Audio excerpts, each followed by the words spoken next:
Assalamu alaikum and Bismillahirrahmanirrahim. Today we are going to discuss another chapter, lessons.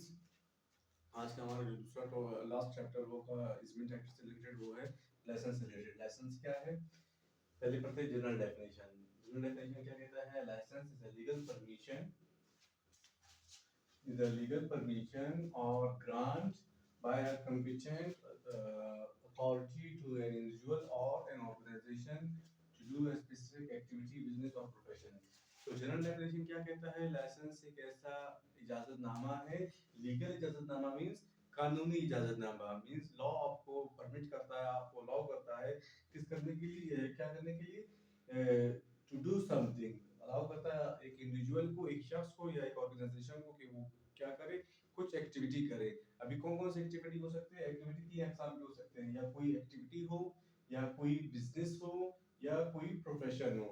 तो इन तीनों के लिए law आपको इजाजत देता है, तो उस इजाजतनामे को हम लोग कहते हैं लाइसेंस। लाइसेंस एक ऐसा इजाजतनामा है जो कानून की तरफ से, लॉ की तरफ से इशू होता है एक बंदे को या एक ऑर्गेनाइजेशन को कि वो कुछ काम कर सके, कुछ बिजनेस कर सके, कुछ प्रोफेशन कर सके, या कुछ एक्टिविटी कर सके।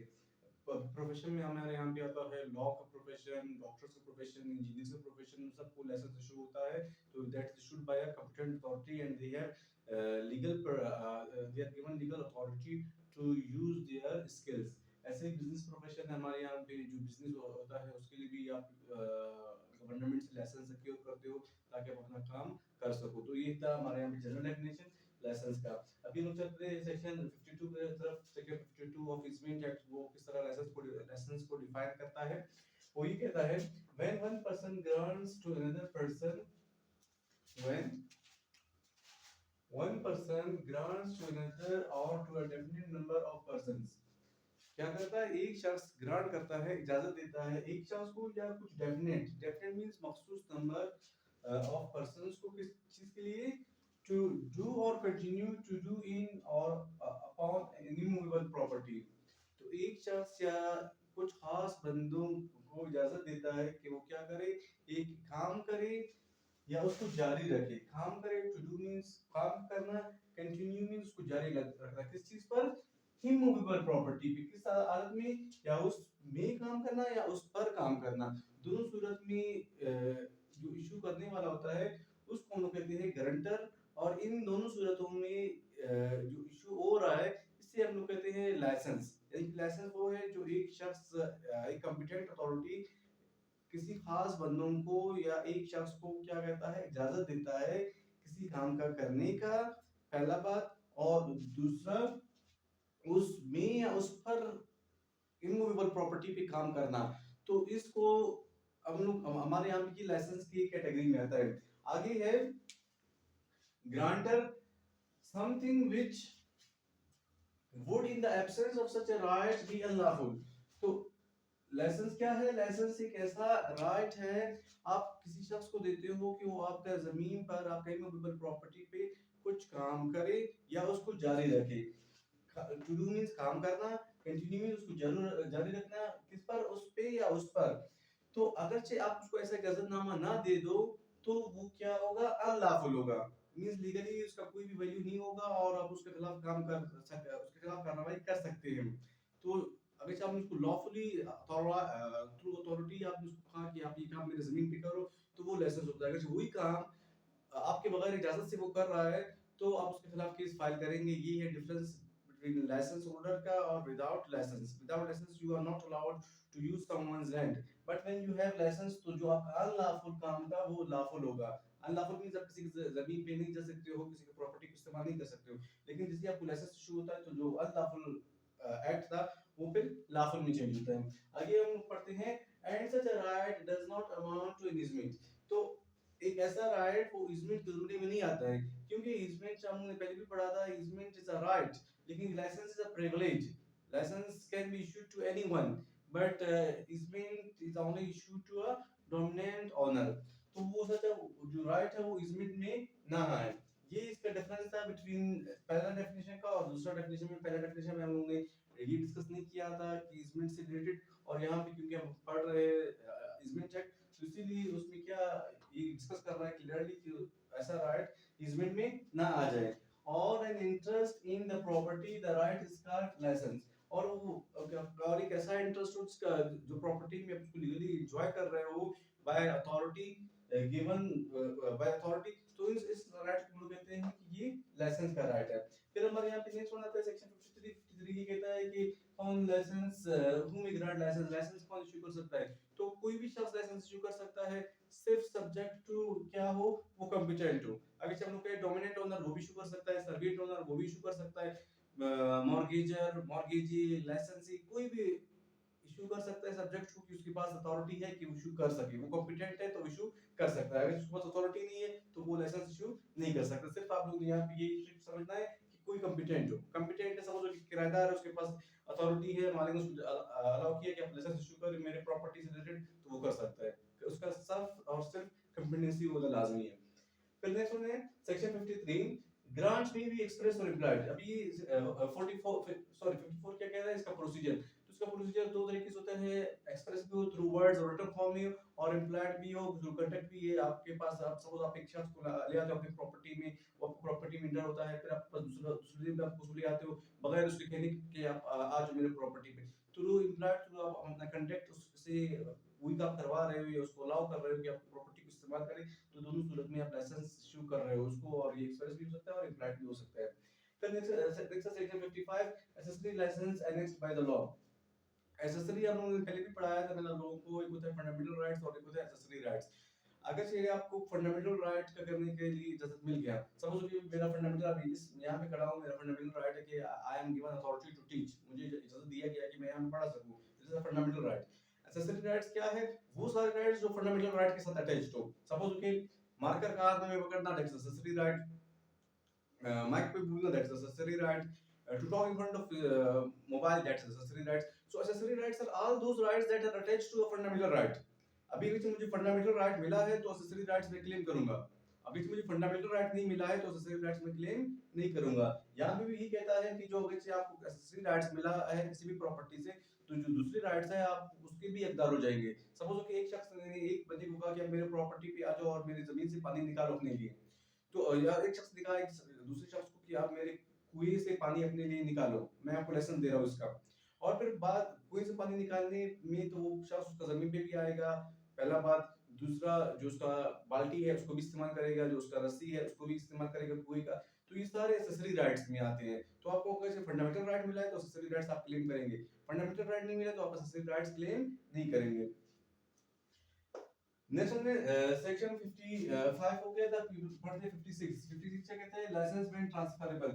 लाइसेंस जनरली ट्रांसफरेबल नहीं होता है, आप एक लाइसेंस को दूसरे लाइसेंस की तरफ ट्रांसफर नहीं कर सकते हो, एक पर्सन से दूसरी तरफ की तरफ ट्रांसफर नहीं कर सकते हो, लेकिन अगर इसमें पब्लिक इंटरेस्ट शामिल हो तो फिर जो लाइसेंस है वो ट्रांसफर हो सकता है। और यहाँ पे एक और चीज था जो मैंने शुरू में मिस शायद किया है, वो है पार्टीज। हमारे यहाँ पे लाइसेंस में दो पार्टीज होते हैं, एक होता है लाइसेंसर, लाइसेंसर जिसे हम कहते हैं गारंटर, एक ऐसा शख्स जो लाइसेंस इशू करे हम उसको कहते हैं लाइसेंसर और गारंटर। दूसरा होता है लाइसेंसी, लाइसेंसी एक ऐसा शख्स होता है जिसको लाइसेंस इशू हुआ हो, तो लाइसेंसर इशू करने वाला, लाइसेंसी जिसको इशू हुआ हो। चलते हैं फिर से 56 का 56 क्या कहता है कि लाइसेंस का ट्रांसफर हो सकता है, लाइसेंस जनरली ट्रांसफरेबल नहीं है, लेकिन उसमें पब्लिक इंटरेस्ट शामिल है। सपोज कि एक रेस्टोरेंट का लाइसेंस है, एक होटल का लाइसेंस है, इसमें सारा पब्लिक है, एक पार्क का लाइसेंस इसमें सारा पब्लिक ही इसको एंजॉय कर रहे हैं, तो इस सूरत में अगर चाहिए आप अपने प्रॉपर्टी को खत्म कर रहे हो या आप उसको ट्रांसफर कर रहे हो, तो इन दोनों सूरतों में आप ट्रांसफर कर सकते हो अपने लाइसेंस, क्योंकि उसमें सारा पब्लिक का ही इंटरेस्ट शामिल है और पब्लिक को इससे फायदा मिल रहा है। फिर नेक्स्ट नेक्स्ट सेकंड 57 वो क्या कहता है, grant the duty to disclose defects. यहाँ पे जब भी आप लाइसेंस क्लेम करोगे, लाइसेंस क्लेम करेगा लाइसेंसर से, तो उस टाइम पर लाइसेंसर बॉन्ड है कि वो डिस्क्लोज करे डिफेक्ट्स को। क्यों डिस्क्लोज करे डिफेक्ट्स को, क्योंकि बाद में कोई भी लॉस हो गया लाइसेंसी को, तो फिर वो लाइसेंसर के खिलाफ केस फाइल नहीं कर सकता है। अगर लाइसेंसर डिस्क्लोज नहीं करता है डिफेक्ट्स को, फॉल्ट्स को, तो इस सूरत में क्या होगा, इस सूरत में फिर लाइसेंसर ही ब्लेम होगा कि उसके खिलाफ केस आप फाइल कर सकते हो कि when I claimed license at that time I was not given the authority, I was not asked what is the defect in this property, तो इस सूरत में फिर उसके खिलाफ आप कार्रवाई कर सकते हो अगर आप फर्स्ट। और दूसरा, इसमें फिर लाइसेंसी का भी राइट खत्म हो जाता है जैसे ही आप उसको पता चलता है कि इसमें ये डिफेक्ट्स है, और फिर बाद में अगर इसको क्योर भी करता है तो फिर उसका राइट खत्म होता है कि वो केस फाइल कर सके। तो सेक्शन 57 ये कहता है कि जब भी आप लाइसेंस क्लेम करोगे, ये जो लाइसेंसर है उस टाइम पर वो जो भी डिफेक्ट्स होंगे प्रॉपर्टी का वो डिस्कस करेगा आपके साथ कि these are the defects, now it is your authority, it is your will whether you want to have it or you do not want to have it. Next one is section 58, वो क्या कहते हैं, guarantors duty not to render the property unsafe।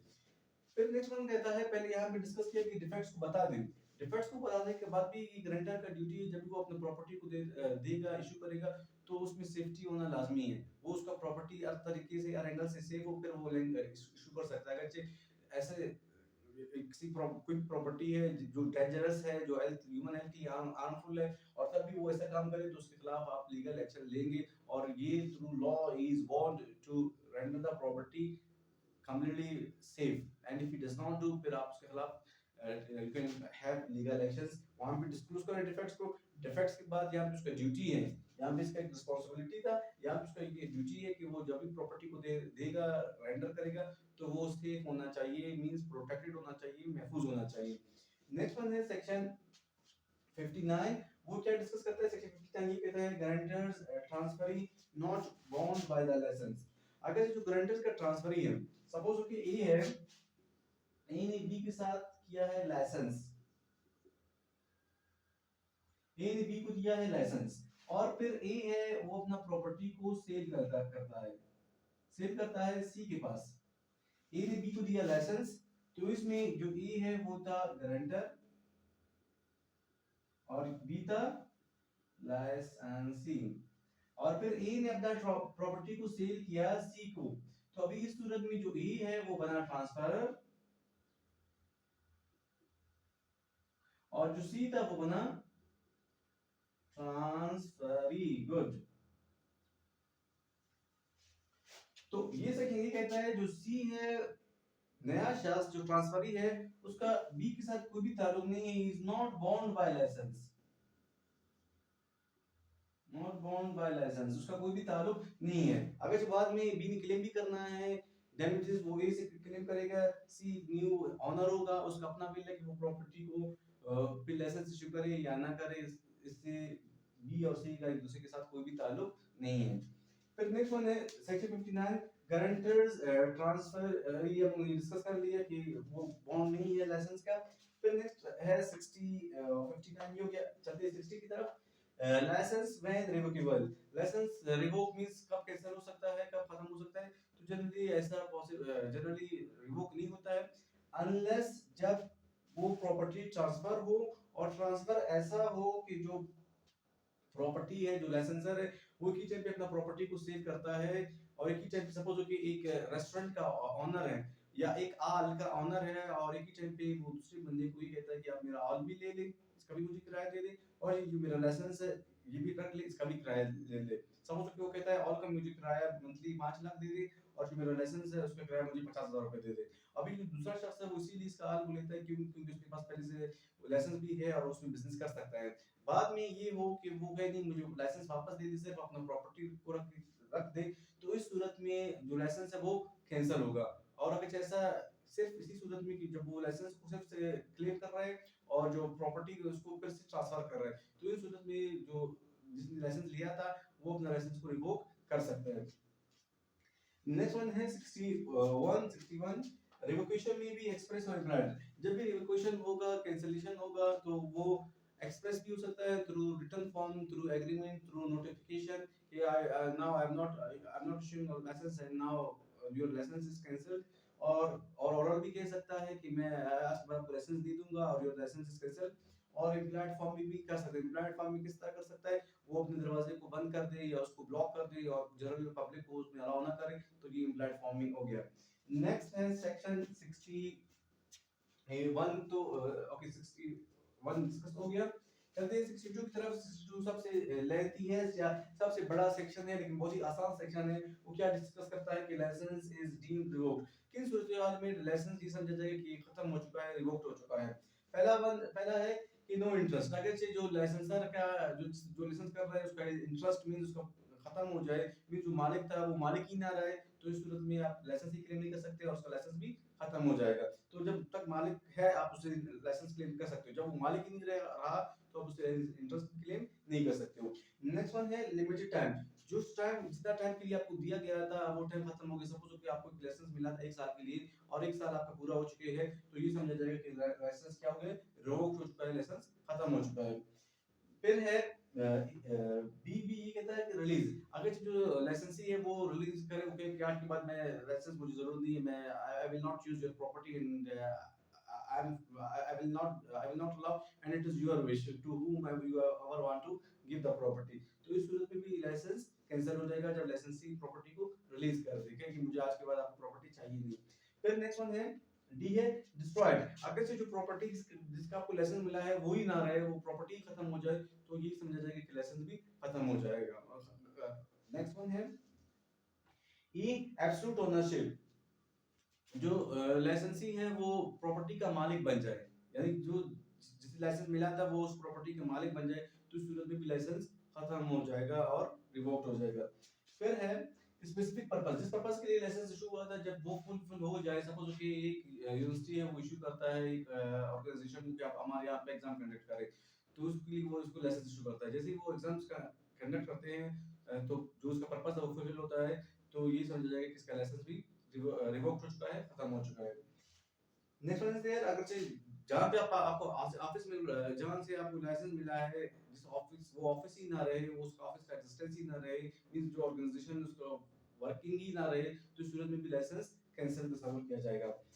फिर है number H, that is no use, अगर से कोई लाइसेंसी 20 साल तक उसको लाइसेंस मिला है लेकिन उसको इस्तेमाल नहीं कर रहा है, तो इस सूरत में भी लाइसेंस को कैंसिल या रिवोक तस्वीर किया जाएगा। जब भी आपको लाइसेंस मिले या 20 साल मींस आपको मिला है और आप 20 साल में एक दफा भी 1 मिनट भी 1 घंटा भी उसको इस्तेमाल नहीं करते हो, तो ये समझा जाएगा और लाइसेंसर इसको कैंसिल करेगा कि you are not using this property, so इस सूरत में भी लाइसेंस कैंसिल हो जाएगा। फिर लास्ट में चलते हैं, हमारे यहाँ पे लास्ट दो सेक्शन है 63 एंड 64। 63 ये कहता है लाइसेंसीज राइट और रिवोकेशन, लाइसेंसी को जब कोई भी, जैसा कि हमने यहाँ पे कहा कि सूरतों में रिवोक्ड हो सकता है, तो रिवोक्ड हो जाए, कैंसिल हो जाए, तो लाइसेंसी का क्या राइट है, लाइसेंसी के सिर्फ एक ही राइट है कि वो उस प्रॉपर्टी से चलता बने और उस प्रॉपर्टी का उसका कोई भी इंटरेस्ट नहीं है और उस प्रॉपर्टी को इवेट करे। और फिर बाद में यहाँ पे इसको थोड़ा बहुत इंटरेस्ट दिया गया है 64 में, वो ये कहता है लाइसेंसी राइट्स ऑन एलिगेशन, जब भी यहाँ पे कहा कि लाइसेंसी के पास क्या अख्तियार है, सिर्फ वो प्रॉपर्टी को छोड़े, उसके पास कोई भी अथॉरिटी नहीं है। यहाँ पे कहता है तो उसके पास राइट्स क्या होंगे जब वो प्रॉपर्टी को छोड़ेगा, अगर से वो लॉफुल पर्पस के लिए था तो फिर उसके पास कोई भी राइट नहीं है, विदाउट फॉल्ट था तो उसके पास कोई भी राइट नहीं है। उसके पास लॉफुल पर्पस के लिए था, जो लाइसेंसर था, सॉरी जो लाइसेंसर था वो लॉफुल पर्पस के लिए ही उसको निकाल रहा था, तो इस सूरत में सिर्फ उसको निकालना है, उसे उस प्रॉपर्टी से जाना है, कोई भी राइट को क्लेम नहीं कर सकता है। अगर से जो लाइसेंसर है उसको विदाउट फॉल्ट विदाउट मिस्टेक उसको निकाल रहा है उस प्रॉपर्टी से, तो इस सूरत में फिर वो रिकवर कंपनसेशन करे और उसके खिलाफ केस फाइल करे कि I was given licence for 5 years and I have given that much money, now just I've used the property for 1 year, now 4 years are remaining, so I want my money back।